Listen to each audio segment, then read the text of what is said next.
Hello, it's Tom Donald from the London Contemporary School of Piano. Today I'm going to show you how to play diminished chords and how to use diminished chords. Diminished chords. Let's work them out.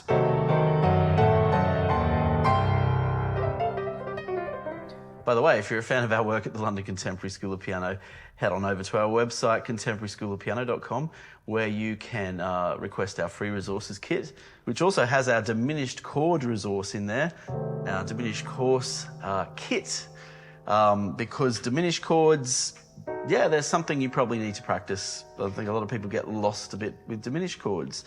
I'm going to quickly go through the theory, but then we're going to talk about the practical application, to get the diminished chords into our hands, because that's sort of what you really need to do at the end of the day, get them into the hands. So a really easy way to find a diminished triad is to find any minor chord, C minor, and just flatten the top note, the fifth note, and you have a diminished triad. D minor, D diminished triad, E diminished triad, F minor, F diminished triad. Right, so you can hear how that works. That's just a diminished triad, and we actually don't really come across diminished triads very often because they're just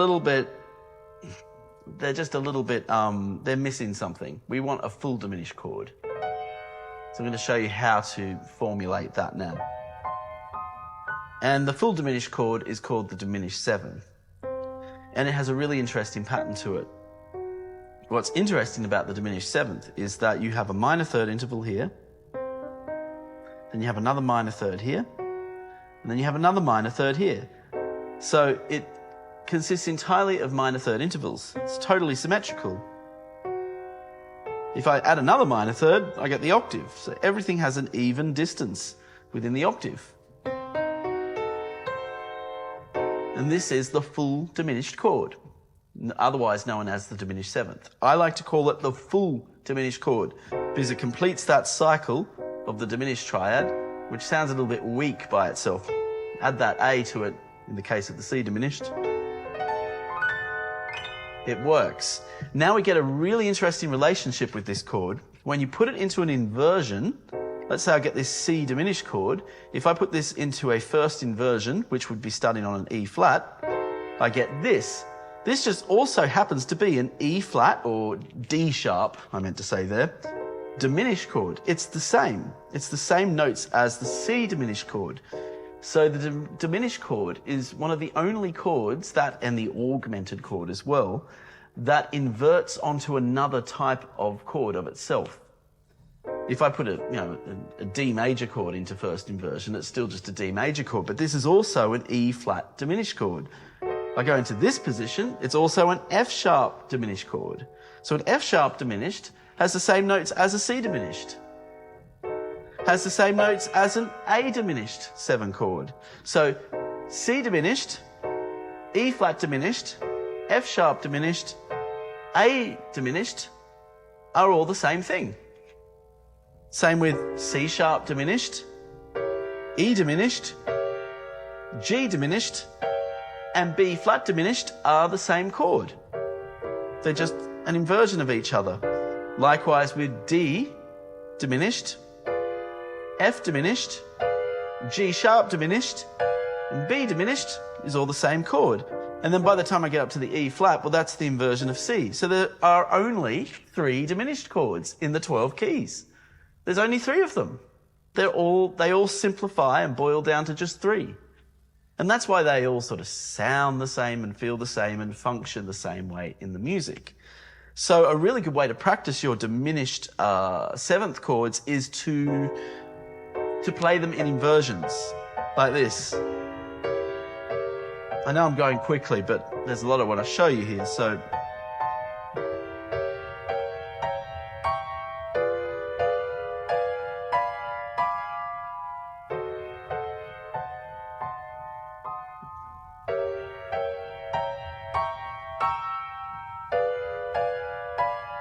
That's a really good thing to practice. What you want to really do is train the shape.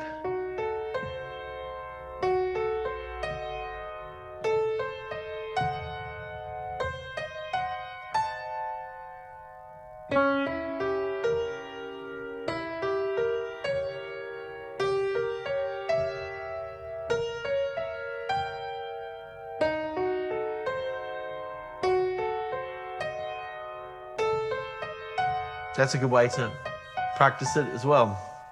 So that's the concept of the diminished chord. Let's put it into a progression. This is a good diminished chord progression that I like to practice. We'll do it in C major, then we're going to do it in a whole bunch of other keys, and it's in the resources kit, so just head on over to the website, contemporaryschoolofpiano.com, to get the resources kit. By the way, some people say, oh, I never got the kit. Please check your spam box, because anyone who goes onto our website and follows the instructions and clicks the box, please can I have the resources kit box, and they actually tick the box. You do have to tick the box, because if you don't tick the box, you won't get the resources kit. Funny that, hey? But if you do tick the box and follow the instructions, our system automatically sends it to you. So if you haven't got it, it's probably gone to your spam box. And in some cases, with the internet and email, it just doesn't connect for some reason. It hasn't reached your email address. Maybe you typed in your email address the wrong way. Maybe you didn't, and your email server is really, really, really strict, because we have very sophisticated servers ourselves. If that does happen, just send us an email at admin@contemporaryschoolofpiano.com and say, hey, for some reason I never received it, and our admin team will manually send one to you. Yeah, we're really nice people, right? So just get in touch with us. But don't assume we never sent it to you, because we did, right? But we've got to follow those instructions, hey? And that's what you've got to do at the piano as well. You've got to sit down and work on these things. They're not going to just come to you like magic. So we've got these diminished chords. Now what we're going to do is put them into a really nice progression. And this progression is in the resources kit, so you'll have a lot of fun with it. I'm going to play it in a sort of Broadway style.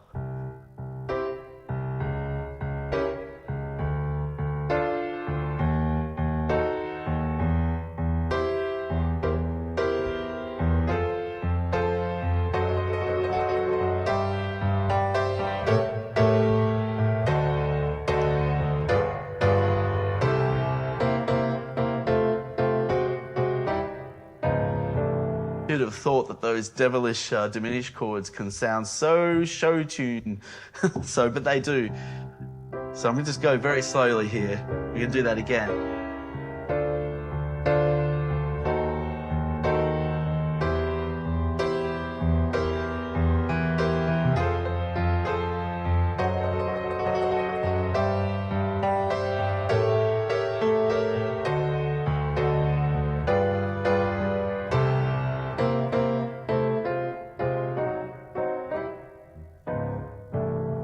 I just added a little ending there. Let's do this in F major.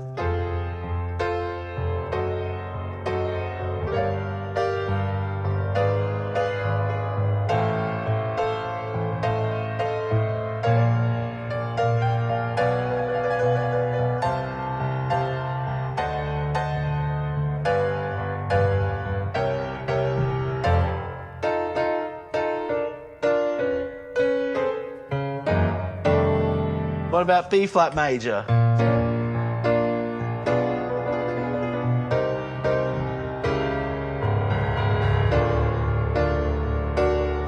I add an augmented chord there.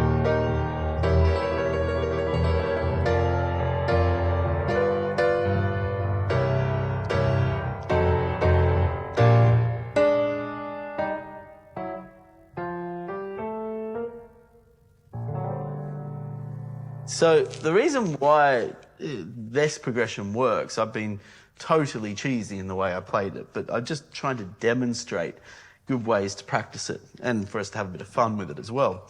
Because they can give heavy diminished chords after a while, and you do need to know them. But the reason why it works so well is it's just close to the chord that precedes it. So it's just a semitone away. So it makes a very effective passing chord. And I'm actually doing something quite cool here. When I play that F diminished with the G in the bass, that actually ends up being a chord inside a chord. That actually ends up being, that's a G flattened ninth chord. It's got the seventh and the flattened ninth. That's a standard ninth. I flatten the ninth, and that just happens to have the notes of a B diminished in it, or a D diminished, depends what position I'm in, or an F diminished with a G in the bass. It's a cool relationship. Same thing here. This is a C flattened ninth, but I'm using a diminished shape in the right hand to express the C7 flattened ninth. Same thing here with this F7. We've expressed it as an F with a flattened ninth in it as well, with this diminished shape in it as well, which is sort of cool. Now, another way you can practice this exercise is every time we land on the diminished chord, I recommend doing this. This is a really good way to practice it. Every time we land on the diminished chord, we're going to play it in all of the positions, all of the inversions. It sounds nice and dramatic as well, so it's fun. So we're going to do it like this.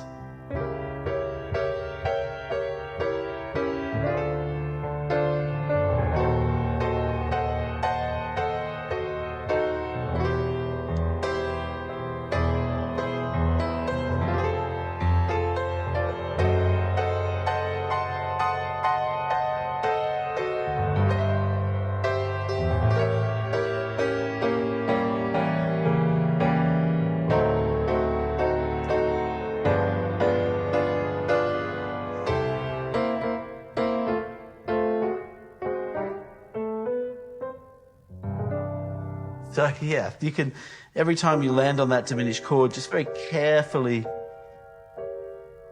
play it in the different inversions. Just so you're training your fingers to know that shape. You want to learn it by shape, not theory. If you learn it by theory and numbers only, you're constantly doing the math, and it will just slow you down. Like, okay, you're flattening the fifth and adding the diminished seventh above that, which is another minor third.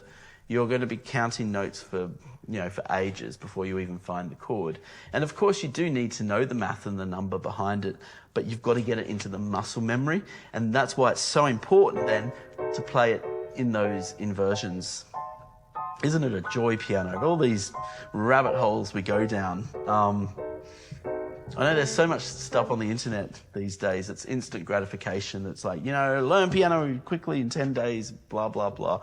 And good for you if you think you could do that. But I think that takes all the joy out of music. I think you've always got to be learning new things. You've always got to be exploring new things and going through different phases where you play certain types of music. Does that happen to you? Do you go through phases where you're playing a particular type of music or you're exploring a concept that you just really like, and then that phase ends as you move on to the next one? All that stuff's great. Some of you might need a little bit more structure in your practice and what you're doing. I see that a lot. And if that's you, you might want to reach out to us to see how we can help you. contemporaryschoolofpiano.com. Our coaches are extraordinary coaches. I have handpicked them myself with vigorous criteria. And we have put years of research and development into progressive piano education. When I say progressive, I mean piano education that's fit for the 21st century and all of the different needs that people have with music. And those needs are there's quite a lot there, but there's still a lot of traditions that still need to be taught. And I think we've managed to get that balance absolutely right. We have an incredible team, and we coach people from all over the world, online or in person at our studios at the wonderful Bluthner Piano Centre in Baker Street, London. So it's an absolute joy. All right, we're going to finish with a bit of a gospel-y progression with just one beautiful diminished chord. It's all you need sometimes, just one diminished chord to open up a progression. That last progression, it's a bit diminished overkill, but this is just a bit more streamlined, you could say, and that's what you want. So here it is.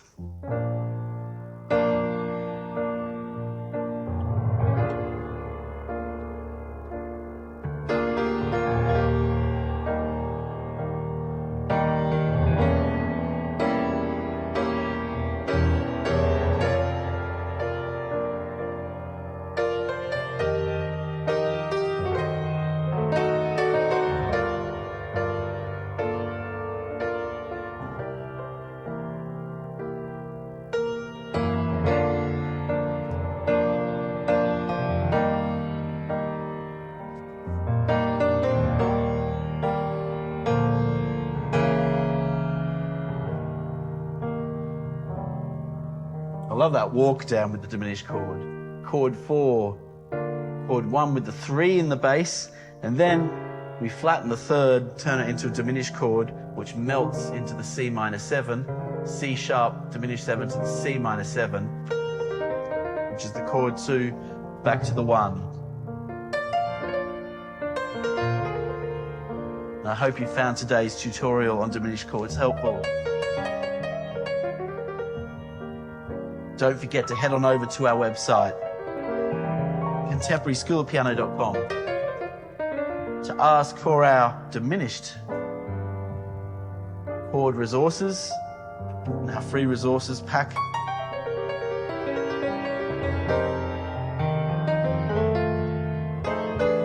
And I look forward to sharing some more music with you soon.